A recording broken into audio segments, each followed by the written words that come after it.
Hello friends, एक बार फिर से वेलकम बैक करता हूँ वार फार्मेसी के ऑनलाइन लर्निंग प्लेटफॉर्म पे। सो फ्रेंड्स, कैसे हैं आप लोग? आई होप आप लोग स्वस्थ होंगे, मस्त होंगे और अच्छे से पढ़ रहे होंगे। सो फ्रेंड्स, आज हम लोग सेट 2 का पार्ट बी पढ़ने वाले हैं। केमिस्ट्री का जो सेट 2 का पार्ट ए तो हम लोग पढ़ लिए थे। पार्ट ए में 7 क्वेश्चन था, तो 7 क्वेश्चन को हम लोग कवर कर लिए थे। पार्ट 2 में 11 क्वेश्चंस होता है, जिनमें से आपको 10 क्वेश्चंस करना होता है। ठीक है, तो आज के लेक्चर में हम 11 के 11 पूरे क्वेश्चंस को करने वाले हैं। ठीक है, विद सॉल्यूशंस के साथ। ये ऑफिशियल मॉडल पेपर है, जैसे कि आपको पता ही है कि आप लोग इतने दिन से पढ़ रहे हैं, तो आप लोग को तो पता ही होगा। ठीक है, तो आज सेक्शंस बी पढ़ेंगे। क्या पढ़ेंगे? सेक्शंस बी पढ़ेंगे, जिनमें 100 टाइप क्वेश्चंस होता है। 3 नंबर ये क्वेश्चंस होता है। कितने नंबर ये? 3 नंबर ये क्वेश्चंस होता है। 11 क्वेश्चंस होता है, जिसमें से आपको 10 क्वेश्चंस करने होते हैं। समझ में आ गया? चलो, तो सबसे पहला नंबर क्वेश्चन क्या बोल रहे हैं भैया? Significant figure with 2 example. Significant figure बता दो 2 एग्जाम्पल के साथ।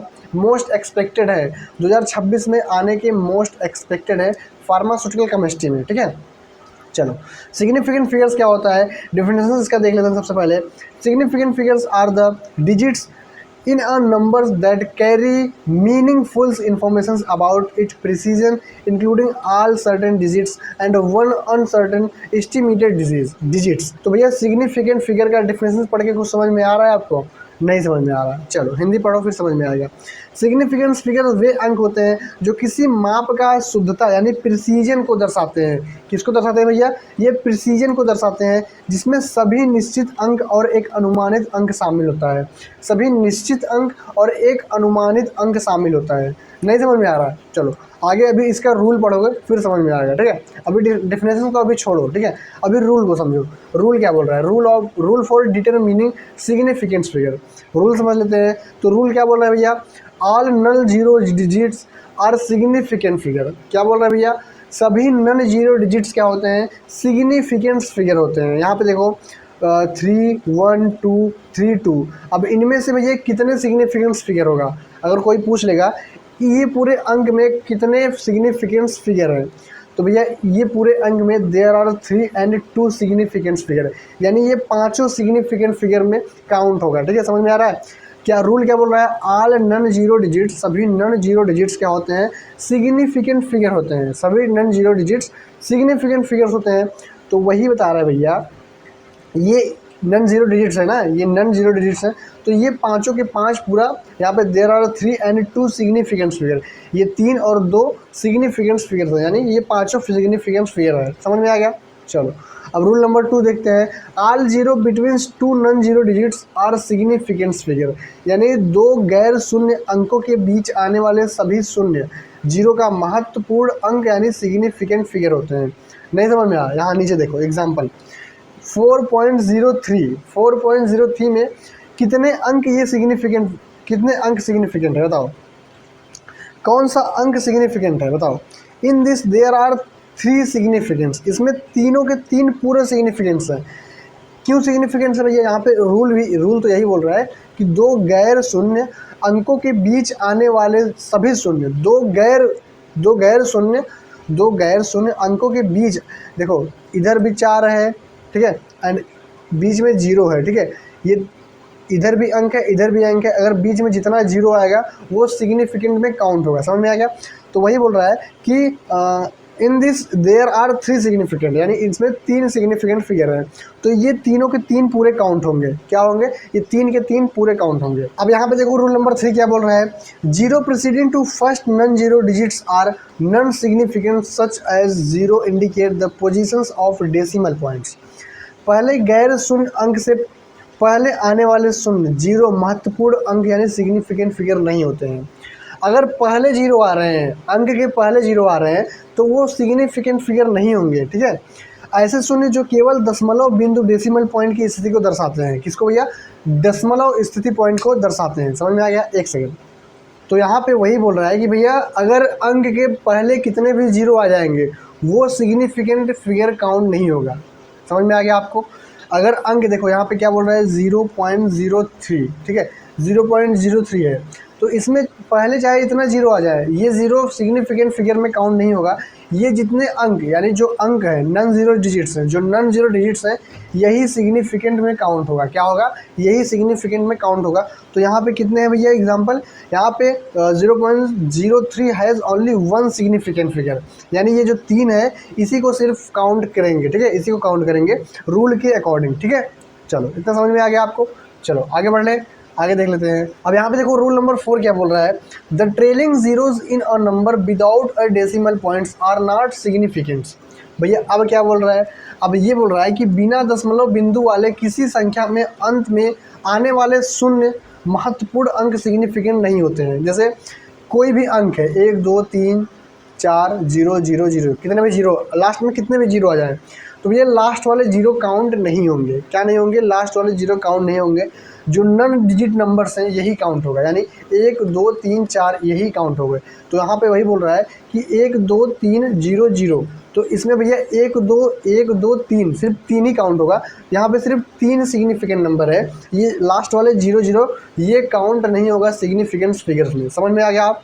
चलो रूल्स के अकॉर्डिंग आप चलेंगे तो अच्छे समझ में आएगा। सबसे पहले आप रूल पढ़ेंगे, फिर अगर आप इसको सॉल्व करेंगे तो अच्छे से आपका हो जाएगा। ठीक है, चलो यहाँ पे देखो रूल नंबर 5 क्या बोल रहा है, the trailing zeros in a numbers with a decimal points are सिग्निफिकेंट्स।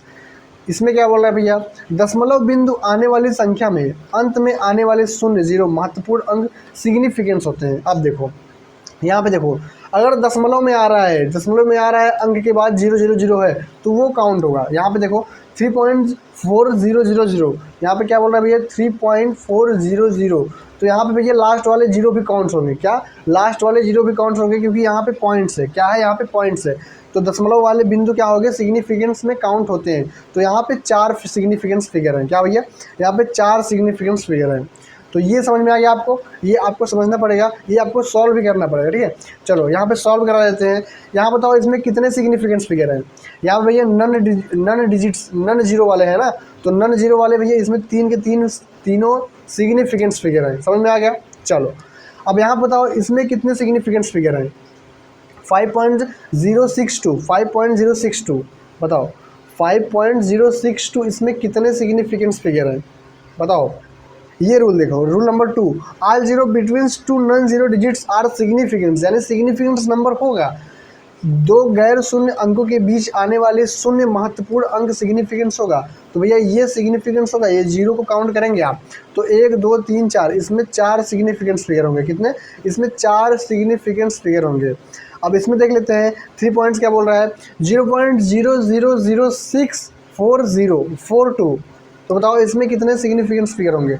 तो रूल नंबर 3 देख लेते हैं, रूल नंबर 3 देख लेते हैं। इसमें क्या बोल रहा है भैया, इसमें ज़ीरो आप काउंट नहीं करेंगे। क्या नहीं काउंट करेंगे? इसमें आप ज़ीरो काउंट नहीं करेंगे, तो इतना आप काउंट नहीं करेंगे। 1 2 3 इसमें सिर्फ 3 सिग्निफिकेंस फिगर हैं। कितने? सिर्फ 3 सिग्निफिकेंस फिगर हैं। समझ में आ गया? चलो फोर्थ नंबर देख लेते हैं, 4.60000, तो भैया इसमें सभी पॉइंट्स क्या है? सिग्निफिकेंस फिगर है। 1 2 3 4 5, ये पाँचों के 5 सिग्निफिकेंस है। इसमें पाँचवा नंबर क्या बोल रहा है भैया, पाँचवा नंबर में सिर्फ 2 सिग्निफिकेंस है, 4 और 6, यानी सिर्फ 2 सिग्निफिकेंस फिगर है। समझ में आ गया? तो आई होप आपको सिग्निफिकेंस फिगर समझ में आ गया होगा। ठीक है, चलो आगे देख लेते हैं। आगे क्वेश्चन नंबर 2 क्या बोल रहा है, what are adsorbents and protective. Adsorbent क्या होता है और प्रोटेक्टिव क्या होता है, इसका एग्जाम्पल, एक एक एग्जाम्पल देना है। तो एडजॉर्बेंट सबसे पहले पढ़ लेते हैं कि भैया आखिर एडजॉर्बेंट होता क्या है। Adsorbents are substance that adsorb hold other substance on their surface. ये भैया ऐसे सबस्टेंस होते हैं जो अपनी सरफेस पर दूसरी सबस्टेंस को एब्जॉर्ब कर लेते हैं, चिपका लेते हैं। अपनी सरफेस पे दूसरे सबस्टेंस को चिपका लेते हैं। नहीं समझ में आ रहा है? चलो आगे देखते हैं कहाँ कहाँ यूज़ होता है, फिर समझ में आएगा। ये सबसे पहले मेडिसिन में यूज़ होता है। एक्टिवेटेड चारकोल पॉइजनिंग में टॉक्सिन्स को एब्जॉर्ब करता है।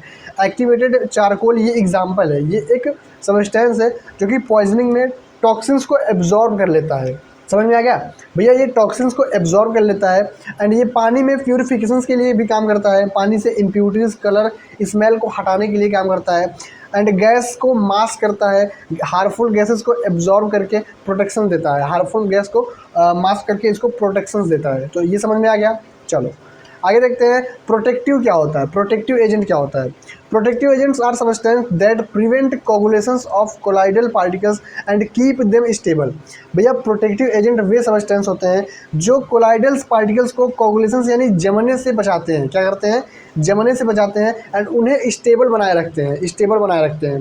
जैसे एग्जांपल क्या है, ये जेलेटिन है, ये क्या है भैया? जेलेटिन है। जेलेटिन से कैप्सूल भी बनता है। ये भी पॉइंट्स आप नोट कर लीजिए, ठीक है। इसका यूज देख लेते हैं, कहाँ कहाँ इसको यूज़ करते हैं। सबसे पहले कोलाइडल सॉल्यूशंस में इसको यूज़ करते हैं, उसको स्टेबल रखने के लिए। जैसे पार्टिकल्स को कोगुलेशंस जमने नहीं देता है, जमने से बचाता है, ठीक है। तो ये पार्टिकल कोगुलेशंस जमने से बचाते हैं। सेकेंड पॉइंट, फार्मास्यूटिकल प्रिपरेशन में इसको यूज़ करते हैं। मेडिसिन जैसे सस्पेंशन इमल्शंस को स्टेबल रखने के लिए, सस्पेंशंस और इमल्शंस को स्टेबल रखने के लिए इसका यूज़ किया जाता है। एंड फूड इंडस्ट्री में भी यूज़ किया जाता है, जैसे आइसक्रीम एंड जेली को, आइसक्रीम एंड जेली में यूज़ किया जाता है स्मूथनेस स्टेबल रखने के लिए। उसके स्मूथनेस को स्टेबल रखने के लिए हम क्या यूज़ करते हैं? जेलेटिन यूज़ करते हैं, प्रोटेक्टिव एजेंट के तौर पर इसको यूज़ करते हैं। समझ में आ गया? चलो क्वेश्चन नंबर 3 देख लेते हैं। Right the uses of magnesium hydroxide gel. Magnesium hydroxide gel क्या होता है बताओ?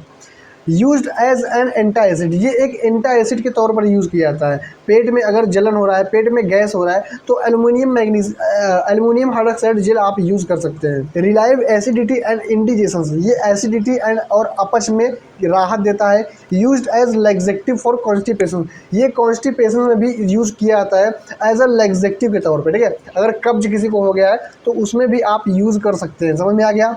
एल्युमिनियम हाइड्रोक्साइड जेल, ठीक है। चलो क्वेश्चन नंबर 4 देख लेते हैं। Define hypoglycaemic agent. Hypoglycaemic agent क्या होता है भैया? Hypoglycaemic agents are drugs that lower the level of glucose, यानी शुगर में हमारे ब्लड में ग्लूकोज लेवल क्या करता है? कम कर देता है। हमारे ब्लड में ग्लूकोज लेवल कम कर देगा, जिससे क्या होगा? डायबिटीज़ ट्रीट होता है। क्या होता है? डायबिटीज़, जिसको मधुमेह बोलते हैं। तो मधुमेह के बीमारियों में हम यूज़ करते हैं किसका भैया? हाइपोग्लाइसेमिक एजेंट्स का, ठीक है। हाइपोग्लाइसेमिक एजेंट वे दवाएं होती हैं जो रक्त में ग्लूकोज शुगर के स्तर को कम कर देती हैं, ग्लूकोज के स्तर को क्या करती हैं? कम कर देती हैं रक्त में, जैसे इंसुलिन, मेटफॉर्मिन, ग्लिबेंक्लामाइड्स, ठीक है। ये 3 क्या है? ये 3 ड्रग्स है, एग्जाम्पल है, जो कि आपको याद करना होगा, मोस्ट इंपॉर्टेंट है। समझ में आ गया? चलो क्वेश्चन नंबर 5 क्या बोल रहा है? Give the chemical structures of dopamine. Dopamine का केमिकल स्ट्रक्चर बता दो भैया, केमिकल स्ट्रक्चर्स बता दो। यहाँ पे देखो, contains catechol nucleus benzene rings with 2 OH groups at 3 और 4 पोजीशंस। क्या बोल रहा है भैया? कैटोकोल संरचना होती है, बेंजीन रिंग्स पर 3 से 4 पोजीशन पर OH ग्रुप होता है। देखो 1 2 3 4, तो 3 से 4 पोजीशन से क्या है भैया? OH ग्रुप है, ठीक है। OH ग्रुप हो गया। साइड चेन में इथाइल अमीन, साइड चेन में क्या है भैया? इथाइल अमीन CH2 NH2 ग्रुप होता है। यहाँ पे देखो साइड चेन में क्या है? इथाइल ग्रुप, इसको क्या बोलते हैं? इथाइल ग्रुप बोलते हैं, ठीक है। तो साइड चेन में इथाइल ग्रुप होते हैं, इसे 3,4 डाई हाइड्रोक्सीफेन इथाइल अमीन भी कहते हैं, ठीक है। तो इसे 3,4 डाई हाइड्रोक्सीफेन इथाइल अमीन भी कहा जाता है। तो ये इसका स्ट्रक्चर है, बहुत बेसिक स्ट्रक्चर है, ठीक है। आप याद करना चाहेंगे, एक बार छापेंगे तो समझ में आ जाएगा, ठीक है। चलो क्वेश्चन नंबर 6 क्या बोल रहा है? What is the composition of bleaching powder. Bleaching powder का क्या कंपोजिशन है? तो भैया CaOCl2 यही इसका क्या है? कंपोजिशन है। कंपोजिशन देख लेते हैं। Bleaching powder mainly contains calcium, ये मेनली कैल्शियम से बना होता है, ठीक है। ब्लीचिंग पाउडर मुख्य रूप से कैल्शियम ऑक्सीक्लोराइड से बना होता है, CaOCl2 से बना होता है। इट में also contain small amounts of calcium chloride CaCl2 and calcium hydroxide CaOH2। इसमें थोड़ी मात्रा कैल्शियम क्लोराइड और कैल्शियम हाइड्रोक्साइड की भी होती है, ठीक है। कैल्शियम क्लोराइड और कैल्शियम हाइड्रोक्साइड की भी थोड़ी मात्रा होती है, ठीक है। घर के साफ सफाई में ब्लीचिंग पाउडर का यूज़ होता है ना, तो ब्लीचिंग पाउडर का ये है ओवरऑल कंपोजिशन से, ठीक है। समझ में आ गया? चलो आगे देखते हैं। क्वेश्चन नंबर 7 क्या बोल रहा है? List 2 popular brand name of diclofenac. Diclofenac का 2 ब्रांड नेम बता दो। तो भैया वोवेरन एंड डाइक्लोरन, ठीक है। वोवेरन एंड डाइक्लोरन ये 2 ब्रांड नेम है एंड 2 ब्रांड्स मेडिसिन है, ठीक है। ब्रांड्स के नाम से बिकती हैं ये 2 ब्रांड्स है, ठीक है। समझ में आ गया? चलो आगे देख लेते हैं। क्वेश्चन नंबर 8 क्या बोल रहा है? Defined astringents with an example. Astringents को डिफाइन करना है एग्जाम्पल के साथ। तो भैया एस्ट्रीगेंट्स क्या होता है? Astringents are substance that cause contractions of body tissue and reduce secretions. ये भैया कॉन्ट्रैक्शंस, हमारे बॉडी में कॉन्ट्रैक्शंस का कॉज करता है और हमारे बॉडी में क्या करता है? सिक्रीशंस को घटाता है, स्रावित को ये घटाता है। यहाँ पे देखो वे पदार्थ होते हैं जो शरीर के ऊतकों को संकुचित करते हैं और स्त्राव को कम करते हैं, सिक्रेशन को कम करते हैं, ठीक है। जैसे फिटकिरी हो गया, जिंक सल्फेट हो गया, टैनिक एसिड हो गया, ठीक है। डेफिनेशन समझ में आया कि नहीं? नहीं समझ में आया? आगे देखो तो फिर समझ में आएगा, इसका यूजेस पढ़ लोगे फिर समझ में आ जाएगा। Use to stop minor bleeding, अगर कहीं ब्लीडिंग माइनर छोटी सी ब्लीडिंग हो रही है तो फिटकिरी रगड़ दो, फिटकिरी रगड़ दोगे तो स्रावित कम कर देगा, यानी वो रिड्यूस कर देगा, सिक्रेशन रिड्यूस कर देगा, ठीक है। And use to skin care to tightness skin and pores, pores को ढकने के लिए, जैसे पोर्स होते हैं ना, छोटे छोटे पोर्स हो जाते हैं, और स्किन को टाइट करने के लिए आप यूज़ कर सकते हैं। Use to reduce secretion, secretion को रिड्यूस करने के लिए यूज़ कर सकते हैं, ठीक है। जैसे दस्त या घाव को कम करने के लिए यूज़ कर सकते हैं, ठीक है। तो यहाँ पे इसका यूज़ होता है। आगे क्वेश्चन नंबर 9 देख लेते हैं। What are denture cleaners? Denture cleaners क्या होता है? डेंचर क्लीनर्स ये दांत की सफाई, आप लोग जानते हैं, दांत जिसे काढ़ा वगैरह लग जाता है किसी के दांत में, तो वही बोलते हैं डेंचर क्लीनर का यूज़ किया जाता है वहाँ पे। Denture cleaners are substance use to clean and disinfect artificial teeth dentures. भैया डेंचर क्लीनर्स वे पदार्थ होते हैं जो कृत्रिम दांतों यानी डेंचर्स को साफ और कीटाणु रहित करने के लिए उपयोग किए जाते हैं। कहाँ पे इसका यूज़ होता है भैया? यूज फॉर क्लीनिंग आर्टिफिशियल दांत, जो आर्टिफिशियल दांत लगवाए रहते हैं, जिसका दांत झड़ जाता है, पूरा टूट जाता है, वो आर्टिफिशियल दांत लगवाए रहते हैं, उसको साफ करने के लिए वो डेंचर्स का यूज़ करते हैं, डेंचर्स क्लीनर्स का यूज़ करते हैं। यूज्ड इन डेंटल केयर, और डेंटल केयर में भी यूज़ किया जाता है, ओरल पूरे दांतों का सफाई करने के लिए भी इसका यूज़ किया जाता है, किसका? डेंचर क्लीनर्स का। तो ये भी मोस्ट इंपॉर्टेंट है, इसको भी आप लोग याद कर लीजिएगा, पढ़ लीजिएगा, ठीक है। आगे देखते हैं क्वेश्चन नंबर 10 क्या बोल रहा है। Mention the storage conditions for amphotericin B. Amphotericin B का क्या करना है? यहाँ पे स्टोरेज कंडीशन देखना है, लिखना है। तो सबसे पहले देख लेते हैं इसका डिफरेंस छोटा सा कि एम्फोटेरिसिन क्या होता है। ये एक एंटी फंगल एंटीबायोटिक है। क्या है भैया? एंटी फंगल एंटीबायोटिक है, use to treat serious fungal infections. ये भैया सीरियस फंगल इन्फेक्शंस के लिए इसको यूज़ किया जाता है। यहाँ पे देखो हिंदी में एम्फोटेरिसिन बी एक एंटी फंगल एंटीबायोटिक है जिनका उपयोग गंभीर फंगल इन्फेक्शंस में, अगर किसी को फंगल इन्फेक्शन हो गया, त्वचा पे कोई संक्रमण हो गया, तो उसमें हम यूज़ करते हैं किसको? एम्फोटेरिसिन बी को। किसको भैया? एम्फोटेरिसिन बी को वहाँ पे यूज़ करते हैं। इसका स्टोरेज कंडीशन देख लेते हैं। Store in a well close container, इसको वेल क्लोज कंटेनर में रखा जाता है। प्रोटेक्ट फ्रॉम लाइट, लाइट से प्रोटेक्ट, जैसे लाइट वगैरह से प्रोटेक्ट किया जाता है। कीप इन कूल प्लेस, ठंडे जगहों पर रखा जाता है। एवॉइड एक्सपोजर टू हीट, गर्मी से इसको दूर रखा जाता है, ठीक है। तो ये इसका ओवरऑल स्टोरेज कंडीशन से यहाँ पे इसको रखा जाता है। समझ में आ गया? चलो आगे देखते हैं क्वेश्चन नंबर 11। रेडॉक्स टाइट्रेशन क्या होता है?